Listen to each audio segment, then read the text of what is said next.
Rose était la fille préférée de ses parents. Bien aimée et seule, ils étaient prêts à tout pour elle, absolument. Rose a grandi belle et leur village rose était le plus joli. Rose avait aussi un fiancé, ils étaient inséparables depuis la première année. À partir du moment où Tyler l'a sauvée du chien, cette histoire reste dans les mémoires à tout moment. La jeune fille revenait de l'école. Dans leur village, il y avait des chiens géants dans presque chaque cour. Le village était en lisière de forêt et des animaux sauvages entraient souvent dans les maisons. Peu de gens y vivaient. 2 maisons avec des locaux et 3 avec des personnes ayant des antécédents criminels.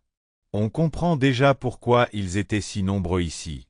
Ils disent qu'une fois, ils ont été envoyés dans des villages éloignés après leur séjour en prison pour ne pas salir la ville. Beaucoup d'entre eux étaient depuis longtemps devenus des propriétaires normaux et aisés. Mais les gens se méfiaient d'eux, alors ils achetaient des chiens énormes et vicieux pour s'assurer que personne ne leur rendrait visite. Donc, Rose marchait depuis l'école. Elle marchait seule parce que ses parents étaient au travail. Et les enfants du village sont rapidement devenus indépendants. Et dans l'une des cours, le chien a déchiré la chaîne et c'était bien que ce ne soit pas le plus gros, mais pas non plus un nain. Le chien a vu Rose à travers une brèche dans la clôture, a couru et a sauté par-dessus une clôture de 2 mètres. Le chien a sauté et a renversé la fille. Tyler suivit Rose. Il le suivit, non pas parce qu'il aimait tellement Rose, mais parce qu'ils allaient dans la même direction. Tyler a vu le chien sauter. Le chien n'avait pas encore atteint Rose et le garçon s'était déjà précipité pour l'aider. Il a frappé le chien avec sa mallette de toutes ses forces. Le chien s'est immédiatement tourné vers lui. Rose criait. Quelqu'un de la maison a entendu les cris, a sauté par le portail et a frappé le chien avec une fourche et celui-ci s'est enfui en poussant un cri. Tyler était allongé et Rose pleurait. Un homme examinait le garçon. Les gens accouraient de tous côtés. Rose s'en est tirée avec 2 morsures et un manteau en peau de mouton déchiré en lambeaux, ce qui a sauvé la jeune fille. Sans ce vêtement épais et dense, personne ne sait comment cela se serait terminé. Mais Tyler a été grièvement blessé. Son bras, son épaule et même son dos ont été blessés. Tyler a dû passer plus de 2 semaines à l'hôpital. Chaque jour, Rose venait le voir. Non, d'autres sont venus aussi, le propriétaire du chien, les parents de Rose, le professeur, mais Tyler ne s'intéressait qu'à Rose. Elle lui a apporté quelques devoirs de l'école, l'a aidé et lui a expliqué. Lorsque Tyler est sorti de l'hôpital, leur amitié ne s'est pas arrêtée, mais s'est renforcée chaque année jusqu'en 10e année, puis s'est transformée en un amour véritable et fort. Tout aurait été bien, mais Tyler était trop jaloux. Ici, Rose n'était pas autorisée à faire quoi que ce soit à son insu. Rose était parfois tellement fatiguée de cette surveillance, mais d'une manière ou d'une autre, elle ne pensait même pas au fait qu'il y avait d'autres gars dans les parages. Elle s'est habituée au fait que Tyler était toujours là, qu'ils étaient toujours ensemble, qu'ils le seraient toujours. Ils seraient déjà mariés, proposa Tyler plus d'une fois. Mais il a quand même dû aller dans l'armée, et à l'époque ils ont servi pendant 2 ans. La mère de Rose a dit qu'il pourrait se marier après le service militaire, juste au moment où Rose aurait terminé ses études. Tyler n'était pas très content, mais il n'y avait rien à faire, acquiesça-t-il. Toute la nuit précédant la draft, Rose et Tyler marchaient, assis au bord de la rivière dans leurs bras, et Rose pleurait. Tyler l'a réconfortée. Rose, ce n'est que pour 2 ans. Ce n'est pas grand-chose, nous sommes ensemble depuis tant d'années. Oui, que ces 2 années ne sont rien du tout. Nous sommes ensemble, c'est vrai, et maintenant séparément. Je serai ici seul, tu vas me manquer. Tu me manqueras aussi. Je t'écrirai des lettres. Et tu m'écris. Où puis-je vous écrire? Rose fondit à nouveau en larmes. Allez, ne pleure pas, il est temps. Nous devons partir dans 1 heure. Allons à la maison. Ma famille va être inquiète. Ils arrivèrent à la maison. Le père de Tyler avait déjà démarré la voiture. Rose, ne va pas au bureau d'enrôlement. Tu ne feras que me faire pleurer et m'énerver. Disons au revoir ici. Rose se jeta à son cou et pleura, pleura, pleura. Ça suffit, je ne pars pas à la guerre. Je reviens vite. Cela ne fait que 2 ans. Tyler partit et Rose se leva et s'occupa de lui. Voilà, 2 ans d'attente. Rose n'a pas pleuré longtemps. Elle reprit bientôt ses études et réalisa que la vie sans la supervision de Tyler était encore plus intéressante. Elle pourrait rentrer chez elle plus tard et passer du temps avec ses filles dans un café. Il s'est avéré que la vie était en ébullition, et avant cela, Rose n'avait même pas deviné à quel point c'était intéressant en dehors de son cercle. Rose écrivait souvent à Tyler, et il envoyait également des lettres. Hier, d'ailleurs, une lettre est venue de lui dans laquelle Tyler l'injuriait. Elle a écrit qu'elle allait souvent dans un café avec des filles et Tyler a écrit qu'il lui avait interdit d'aller dans un café. Rose était tellement indignée qu'elle lui a immédiatement écrit qu'il n'était pas son mari et qu'il n'avait pas le droit de lui dire quoi faire. De plus, elle n'y va pas le soir, mais après les cours ou en début de soirée. Rose écrivit une lettre de plusieurs pages et ajouta à la fin que s'il lui interdisait tout même après leur mariage, elle n'avait pas besoin d'un tel mariage. Elle était très en colère et a immédiatement envoyé la lettre. Aujourd'hui, elle regrettait déjà un peu d'avoir envoyé le message. Elle aurait dû être plus douce d'une manière ou d'une autre. Après tout, il est loin et sert dans l'armée. Rose marchait le long de la rivière. Ils avaient aussi une rivière dans leur village, mais dans la ville où elle étudiait, la rivière était plus belle. Le long de la rive se trouvait un parc moderne, des bancs et des fleurs. Soudain, Rose entendit quelqu'un gémir. Elle regarda autour d'elle. Il n'y avait rien nulle part. Puis son regard tomba sur la rivière. Elle a crié. Non loin du rivage flottait un petit radeau. Il avait même une sorte de voile, et sur le radeau était assis un chiot effrayé. Apparemment, c'est ainsi que les enfants ont décidé de jouer. Rose se précipita vers l'eau. Ce qu'il faut faire? Nous sommes fin avril. Il fait encore assez froid. La jeune fille regarda autour d'elle avec confusion. Les gens ne prêtaient aucune attention à ce qui se passait. Rose commença résolument à déboucler ses bottes. Mais ensuite, un garçon s'est précipité devant elle et est entré dans l'eau. Lorsque l'eau atteignit sa poitrine, il attrapa le radeau. Il poussa d'abord le radeau devant lui puis prit le chiot dans ses bras. Rose l'attendait sur la berge. Le gars lui a tendu le chiot et elle l'a caché sous son manteau. Merci beaucoup. Les yeux de Rose étaient pleins de larmes. Oui, de rien. Où le mettre maintenant? Le chiot regardait sous son manteau. Eh bien, d'abord je vais le nourrir et demain je l'emmènerai au village chez ses parents. Il ira bien à la campagne. C'est bien. Pourquoi je ne t'emmène pas? Comment prendre le bus avec ce chiot? Votre village est loin? Non, c'est à seulement 15 kilomètres de la ville. Nous avons donc un accord. Ils discutèrent des détails. Le jeune homme a demandé à quelle heure et où il devait aller, puis il a dit au revoir et a couru chez lui. Il était trempé et froid. Le lendemain, ils partirent pour le village. C'était vendredi, le dernier jour d'école, et Rose a demandé à quitter son dernier cours. La route était amusante. Le gars s'est avéré tellement intéressant et drôle. Lorsqu'ils arrivèrent en voiture chez Rose, sa mère sortit. « Rose, avec qui es-tu » Maman regarda le jeune homme avec surprise. « Maman, il a sauvé. » Rose commença à le dire, mais maman l'interrompit. « Tu me le diras plus tard. Appelez le sauveur pour le thé. » Le jeune homme était gêné. « Eh bien, qu'est-ce que tu es? Ce n'est pas pratique. » La mère sourit, mal à l'aise quand son fils ressemble à un voisin. Tout le monde a ri et est entré dans la maison. Ils burent du thé et Rose leur raconta l'acte héroïque que Louis avait accompli. Maman secoua simplement la tête et regarda sa fille avec intérêt. Elle vit que Rose aimait Louis, mais Rose le cacha soigneusement. Il a été décidé de nommer le chiot Sailor. Louis est parti. Rose est restée chez ses parents pour le week-end. Les week-ends de maman et papa passaient toujours inaperçus. Dimanche soir, Rose s'est préparée. Elle a réussi à abandonner 3 boîtes de compote, du ragoût et un seau de pommes de terre. Mais sa mère, quand même, l'a mis dans un énorme sac. « Maman, eh bien, où est-ce que ça t'a mené autant? Je ne suis ici que pour une semaine. Je ne pourrai pas porter ce sac. » Maman a regardé le sac. « Oui, ce sera lourd. » Rose, du côté maternel. « Je vais devoir mettre quelque chose de côté. » Elle voulut se pencher à nouveau vers le sac, mais ensuite elle regarda par la fenêtre et sourit. « Tu n'es pas obligée de porter des sacs, Rose. Voilà, votre copain est arrivé. Quel gars !» Rose se précipita vers la fenêtre, vit la voiture de Louis et rougit immédiatement. Pourquoi est-il venu? Eh bien, je ne sais pas. Je ne me l'ai pas dit. On frappa à la porte et Louis entra. J'étais de passage, aussi de mes parents. J'ai pensé que j'allais passer voir si Rose était déjà partie. Je vais vous conduire au dortoir. Il s'est avéré que les parents de Louis habitaient à quelques kilomètres seulement. Rose ne l'avait jamais vue auparavant, même si elle y était allée plusieurs fois.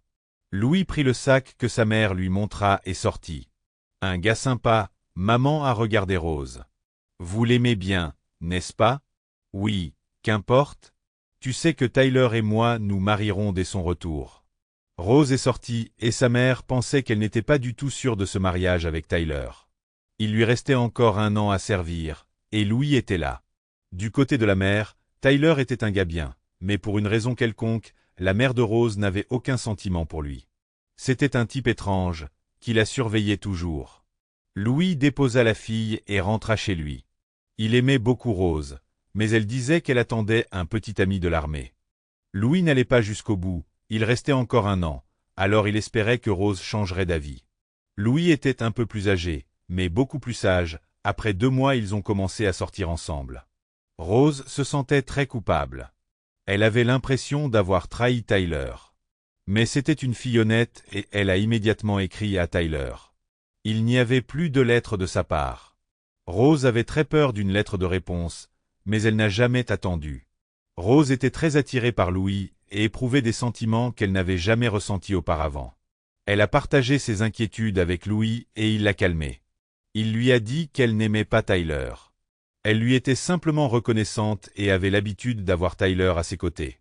Seulement Tyler et personne d'autre. 5 mois plus tard, Louis a proposé à Rose, et elle a dit oui. Il fut décidé de célébrer le mariage au village, chez Rose, car il était plus proche de la ville et la cour était couverte et spacieuse. Les préparatifs battaient leur plein, les entremetteurs ont immédiatement trouvé un terrain d'entente, il n'y a eu aucun désaccord. Rose était seule à la maison, ses parents étaient allés en ville acheter de l'alcool. Elle tournait devant le miroir, car hier ils avaient acheté une robe de mariée, des chaussures et surtout un voile. C'était celui que Rose préférait. Elle était en train de l'essayer lorsqu'elle entendit la porte s'ouvrir. Rose, sans se retourner, demanda « Tu es déjà de retour ?» Il y eut un silence sans réponse. Rose, surprise, se retourna et aperçut Tyler. « Eh bien, bonjour, fidèle marié. »« Tyler, que faites-vous ici? » »« Je suis venu te regarder dans les yeux. »« Tyler, ne commence pas. Je viens juste de réaliser que je ne t'ai jamais aimé. C'était juste une habitude. Que tu m'aimes ou non, personne ne s'en soucie. Tu as donné ta parole d'attendre, tu as donné ta parole de m'épouser. Alors vous devez le garder. » Tyler se dirigeait vers elle et Rose s'éloignait de lui. « Tyler, rentre chez toi. C'est fini entre nous. Pourquoi es-tu venu? Je vous suis reconnaissant, mais pas plus. De toute façon, nous n'aurions pas pu vivre ensemble longtemps sans amour. » Tyler s'approcha finalement suffisamment de Rose pour l'attraper par les cheveux. « Tu me dois quelque chose, tu ne crois pas? Laisse-moi partir, tu me fais mal. » Rose était si effrayée. Tyler avait un tel regard qu'elle doutait de son adéquation.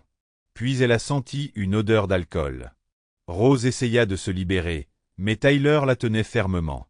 Il jeta Rose sur le canapé et commença à déboucler sa ceinture. « Tyler, non. Es-tu fou? » Rose voulut le dépasser, mais reçut immédiatement un coup de poing à la pommette. La fille est tombée en criant et Tyler a finalement réussi à attraper la ceinture. Alors que la lutte se poursuivait, personne n'a remarqué que la voiture de Louis s'arrêtait devant la maison. Il est sorti, il a cru voir Rose crier dans la maison. Louis traversa la cour en 3 bonds, tira sur la poignée. Il a tout de suite tout compris. Il attrapa Tyler, qui tenait Rose d'une main et essayait d'enlever son pantalon de l'autre. Il l'a jeté au sol et a commencé à le battre. Louis voulait le tuer, mais Rose a crié « Louis, laisse-le tranquille. » Louis reprit ses esprits, il n'avait pas besoin d'aller en prison avant le mariage. Ensuite, il a juste traîné Tyler dans la rue, mais Tyler a réussi à crier à Rose « Tu seras désolé. Vous serez vraiment désolé. » Le soir, au dîner, il fut décidé qu'il valait mieux que Rose reste en ville chez Louis jusqu'au mariage. Et c'est ce qu'ils ont fait. La mère de Rose a vu Tyler plusieurs fois près de la maison et lui a dit « Tyler, calme-toi, Rose n'est pas là, elle est en ville. Si vous continuez à traîner ici, je vous dénoncerai à la police. Vous savez très bien que pour une tentative de viol, vous ne serez pas condescendant. » Elle ne l'a jamais revu, elle pensait qu'il s'était calmé.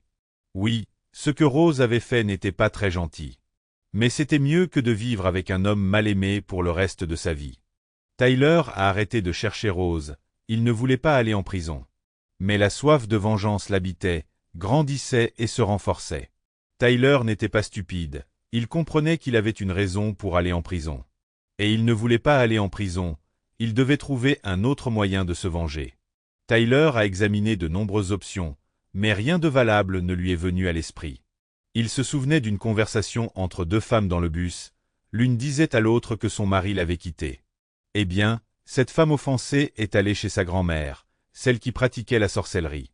Tyler ne croyait pas vraiment à ces absurdités, mais il devait écouter car les femmes étaient assises les unes à côté des autres. Il s'est avéré que la grand-mère lui avait donné quelque chose là-bas et qu'elle l'avait confié à la nouvelle famille.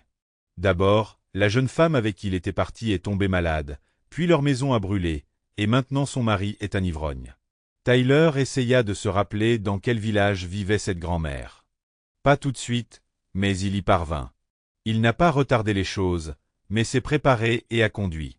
Hier encore, il venait de réparer sa moto sur laquelle il avait couru dans le village devant l'armée.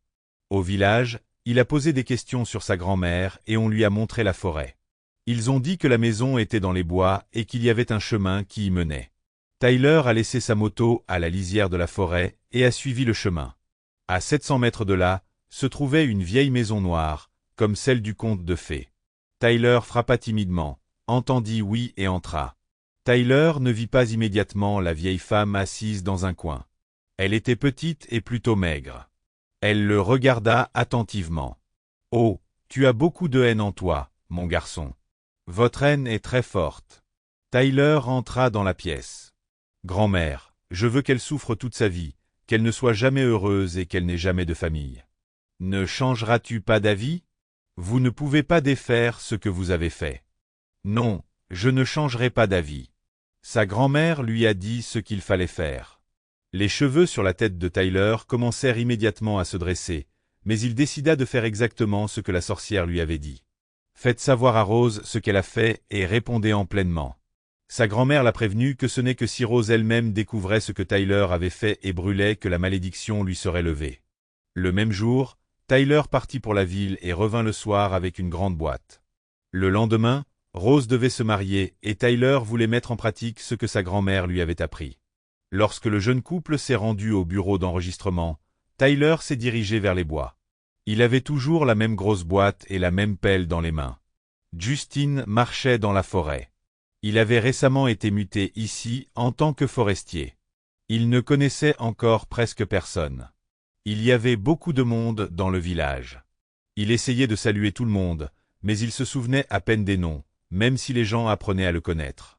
Il était en route vers le village. Il n'avait plus de sucre et devait faire quelques courses. Il dut marcher d'abord à travers les bois, puis à travers le cimetière. Ce n'est qu'alors qu'il atteindrait le village. Il n'y avait pas d'autre moyen et Justin, même s'il n'aimait pas le cimetière, devait à chaque fois franchir ce chemin. Justin était déjà entré dans le cimetière lorsqu'il aperçut du mouvement sur le bord. Il regarda attentivement. Un jeune homme enterrait quelque chose. Et le plus intéressant, c'est qu'il était seul. Justin n'avait jamais assisté seul à un enterrement auparavant. De mauvaises pensées lui vinrent à l'esprit, de très mauvaises pensées. Il se cachait derrière un buisson, un type qu'il avait déjà vu. Il était revenu de l'armée il n'y a pas si longtemps. Il finit de creuser, ou plutôt d'enterrer quelque chose, corrigea le tertre, comme s'il faisait une tombe, et se dirigea vers le village. Justin s'approcha du monticule. C'était vraiment quelque chose comme une tombe. Mais le gars n'a apparemment pas remarqué qu'il restait un morceau de tissu dehors. Justin savait que si un rite était accompli, et il ne doutait plus que c'était un rite, rien ne devait être touché avec ses mains. Il trouva une branche et tira le tissu. Elle n'a pas cédé, mais il était clair que c'était quelque chose de très beau, comme une robe de mariée. L'homme secoua la tête. Ce que les gens ne font pas. Les parents de Rose et Louis se rendirent en ville pendant que les jeunes se faisaient photographier. Ils devaient se préparer pour la réunion pour que tout soit comme les gens. Ils avaient déjà tout fait. Les pères avaient même eu le temps de prendre un verre, mais les jeunes manquaient toujours. La mère de Rose commençait à s'inquiéter. Une autre heure passa. Il fut décidé que s'ils n'arrivaient pas dans 10 minutes, ils partiraient à leur recherche. 5 minutes plus tard, la voiture qui était deuxième du cortège est arrivée. Il a couru vers la maison à une vitesse vertigineuse. La mère de Louis serra son cœur. Quelque chose n'allait pas. La voiture s'est arrêtée et il n'y avait que le conducteur à bord. Dépêchez-vous, les mariés ont eu un accident. Les parents sont montés dans la voiture et celle-ci est partie à toute vitesse. À leur arrivée, il y avait 2 ambulances sur les lieux de l'accident, la police de la circulation et un objet couvert d'une pellicule noire qui gisait sur le bord de la route. La mère de Rose s'est précipitée vers l'ambulance. Sa fille était dans la première, une robe de mariée sale et tachée de sang, la peau pâle, les yeux fermés. « Fille !» Le médecin se retourna. « Ne vous inquiétez pas, pas de blessure grave. Elle reviendra. » La mère de Louis a vu Rose. Son fils n'était pas avec elle. Elle a couru vers une autre ambulance, mais son fils n'était pas là non plus. Elle demande aux invités qui suivaient la voiture du jeune couple, « Où est Louis? Où est le marié ?» Tout le monde était silencieux et détournait les yeux. Elle se tourna vers ce qui était couvert par la cassette. Elle fit un pas là, une seconde, et courut. Le père de Louis, qui voulait empêcher sa femme de soulever le ruban, se précipita à sa poursuite. Il n'a pas eu le temps. La femme est tombée sur le corps de son fils et a crié. Rose a été libérée 3 semaines plus tard. La jeune fille s'en fichait du tout lorsqu'elle était libérée. Pourquoi? Lorsqu'elle a appris que Louis était parti, elle n'a plus voulu vivre. Pas du tout. Elle était un corps sans âme. Elle et les parents de Louis sont venus la voir. Rose ne pleurait pas et ne parlait pas. Elle est restée allongée là et a regardé le plafond. Lorsque son père est venu la chercher, le médecin l'a invitée dans son cabinet. En aucun cas vous ne la laissez seule. Pas une minute du tout. Physiquement, elle va bien. Mais moralement, elle est très très triste. Le père hocha la tête. Il a tout compris lui-même. Il se sentait désolé pour Louis. C'était un bon gars. Et il avait pitié de sa fille. Comment pouvait-elle vivre avec ça maintenant? À la maison, Rose se comportait de la même manière. Elle ne voulait pas manger. Elle ne voulait pas dormir. Elle ne voulait rien.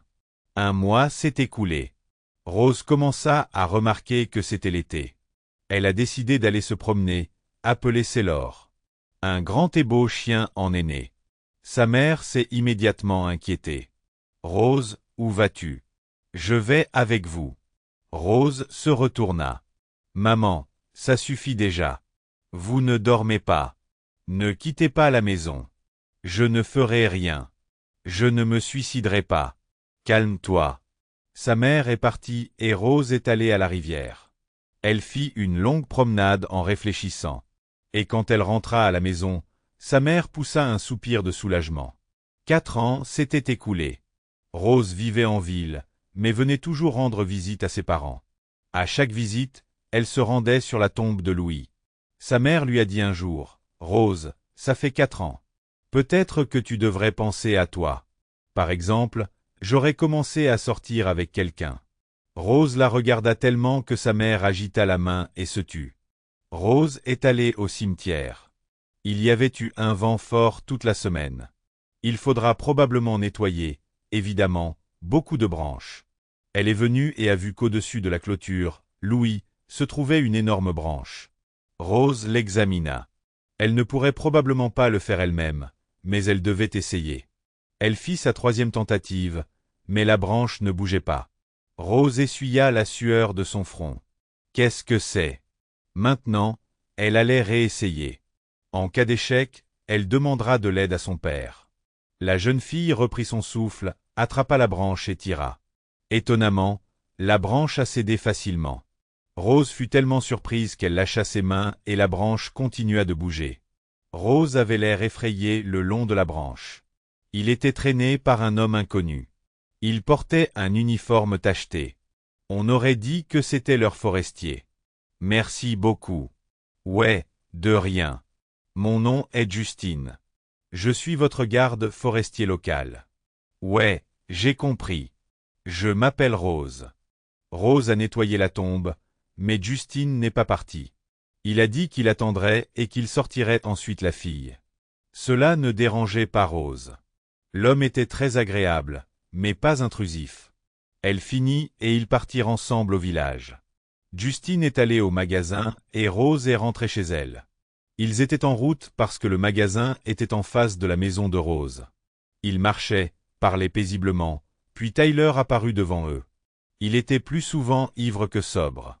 Rose avait pitié de lui. « Oh, Rose, as-tu trouvé une nouvelle victime? Tyler, tu es encore ivre. » « Ivre de quoi? Qu'est-ce que c'est pour toi? Même si je suis ivre, tu seras malheureux toute ta vie. Toute ta vie seule, toujours. Et dès que vous épouserez quelqu'un, votre mari mourra. » Tyler rit. « Qu'est-ce que tu dis? Allez dormir. » Tyler se pencha vers Justine. « Tu ne l'épouses pas. Dès que tu te marieras, tu mourras immédiatement. C'est tout moi. Je l'ai fait de cette façon. Elle ne vivra jamais avec personne. » Tyler marchait en chancelant dans la rue et Rose restait terrorisée. Elle ne comprenait pas un mot de ce que disait Tyler, mais elle était effrayée. Justine passa ses bras autour d'elle. N'écoutez pas ces divagations ivres. Peut-être qu'il est devenu fou. Rose hocha la tête. Justine l'a raccompagné chez elle et est allée au magasin. Quelque chose le dérangeait, mais il n'avait aucune idée de ce que c'était. À la maison, Rose a raconté à ses parents comment elle avait rencontré Tyler et ce qu'il lui avait dit. Sa mère serrait son sein. Se pourrait-il qu'il soit allé chez une grand-mère? Il y en avait un ici. Elle est décédée il y a 1 an. Pas question, maman, et s'il le faisait, il ne nous dirait certainement rien. Serait-ce à cause de lui que Louis est mort? N'y pense pas, ma fille. De toute façon, tu ne peux rien changer. Justine était déjà rentrée chez lui et il avait allumé le poêle, et ce n'est qu'à ce moment-là qu'il a réalisé ce qui l'avait tant dérangé, ce type ivre qu'il avait déjà vu. Puis, au cimetière, quand il enterrait quelque chose. Exactement, tout cela avait du sens. Il faisait donc une sorte de rituel qui obligeait Rose à toujours être seule maintenant. Justine lui-même ne croyait pas vraiment à de tels rituels, mais il les traitait avec appréhension. Justine a décidé d'aller voir Rose demain et de tout lui dire. Il a à peine attendu le matin. Dès que le jour fut suffisant dehors, Justine sortit de la maison. Il frappa et entra. Rose et sa mère le regardèrent avec surprise. « Maman, je te présente Justine, notre forestier. Je t'ai parlé de lui. » Mère sourit. « Entrez. Peut-être un peu de thé? Nous pouvons prendre le thé, mais je veux parler. » Ils se sont assis à table et Justine a commencé à raconter qu'il y a 4 ans, il se dirigeait vers le magasin en passant par le cimetière. Rose et sa mère écoutaient avec intérêt, mais Rose ne pouvait pas le supporter. « Justine, qu'est-ce que ça a à voir avec nous? Rose, c'était Tyler, et c'était le jour de ton mariage. » Il y eut un silence à table. Sa mère regarda Rose avec horreur. Et Rose pensait que Tyler était devenu complètement fou, et Justine encore plus. Comment ces choses pourraient-elles être liées ensemble? Mais sa mère lui dit, « Rose, ma fille, je t'en supplie, allons au cimetière. Ce ne sera pas difficile pour toi et ce sera plus calme pour moi. Je sais que vous devez graver tous les attributs, et alors tout ira bien. » Rose fronça les sourcils, mais se ressaisit car sa mère ne voulait pas se calmer. Ils sont allés au cimetière. Justine trouva rapidement l'endroit. Il a pris une pelle chez Rose. Justine commença à creuser. La tombe n'était pas profonde du tout. Bientôt, ils comprirent ce qui y était enterré. C'était une grande poupée vêtue d'une robe de mariée. La photo de Rose était collée sur le visage. Rose se figea d'horreur. Sa mère non plus ne pouvait pas bouger. Justine accourut chez lui et a apporté de l'essence dans la tombe. Il a arrosé la poupée et était sur le point d'y mettre le feu, mais la mère de Rose l'a arrêté et a remis les allumettes à Rose. La jeune fille prit les allumettes, resta debout et regarda longtemps. Puis j'ai allumé un talon entier et je l'ai jeté sur la poupée. Le feu brûlait et Rose sanglotait sur l'épaule de sa mère. Le lendemain, elle se rendit chez Tyler. Tyler était sobre et ne comprenait pas pourquoi la fille était venue le voir. Rose lui raconta ce qu'ils avaient trouvé au cimetière et lui dit qu'elle ne lui pardonnerait jamais la mort de son mari. « Je te maudirai toute ma vie. » Dans la matinée, Tyler est parti, apparemment pour gagner de l'argent, mais personne ne savait où aller. Et 1 an plus tard, Rose a donné naissance à des jumeaux, 2 belles filles qui ressemblaient à Rose et qui lui ressemblaient. Justine Rose a continué à aller s'occuper de la tombe de Louis. Justine s'en fichait. Il l'a même aidé lorsqu'il était libre. La vie s'améliorait, avec seulement de bonnes choses à venir. Et Rose espérait seulement que Justine ne subirait pas le sort de Louis.